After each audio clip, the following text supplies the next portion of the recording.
If we don't stick up for our own community, ain't nobody else gonna do nothing else about it. If we don't get Relations between the police and Bowen Homes residents are at the breaking point. Bowen Homes is one of 36 public housing projects.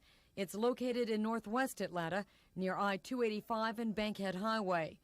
Police say last night, when an officer was arresting a suspected drug dealer there, residents got angry at what they thought was police brutality. People in the crowd gathered rocks and pelted the police cars that were called in for backup. Samuel Grimes says he watched as the officer wrestled the suspect to the ground. So he handcuffed the dude and they put out his blackjack and started beating the dude and stopping him. Now everybody was telling me that was wrong, man. You got the man handcuffed, go and put him on in the car. So he still he grabbed the man by the foot and put out the gun and sat down on the man's back and had the pistol dead down to his head. And somebody said, man, don't do that, man, don't do that. Grimes was arrested for refusing to leave the scene. Idella Gibson says her son was killed by the police and she couldn't stand to watch last night's arrest.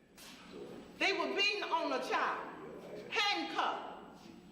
If you gonna be an officer of the law, you're supposed to show some kind of respect.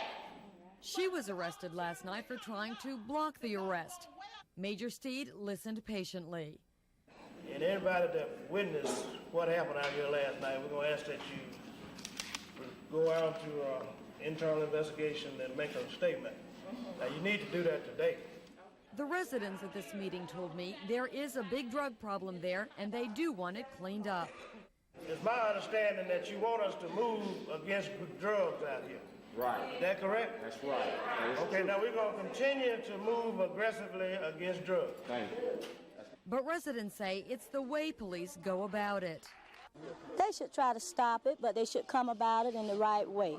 They come out here searching our kids and boys, and they beat them up and pull them down and knock them around instead of trying to stop the drug problem. Look like they come out here to beat up the kids.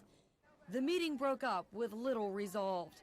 On one hand, residents say they need the police, but this is how some there feel about them. But the long, hot summer in Atlanta is just beginning, and as one officer said, it doesn't look real good for us, does it? In Bowen Homes, Lynn Harrison, Channel 2 Action News.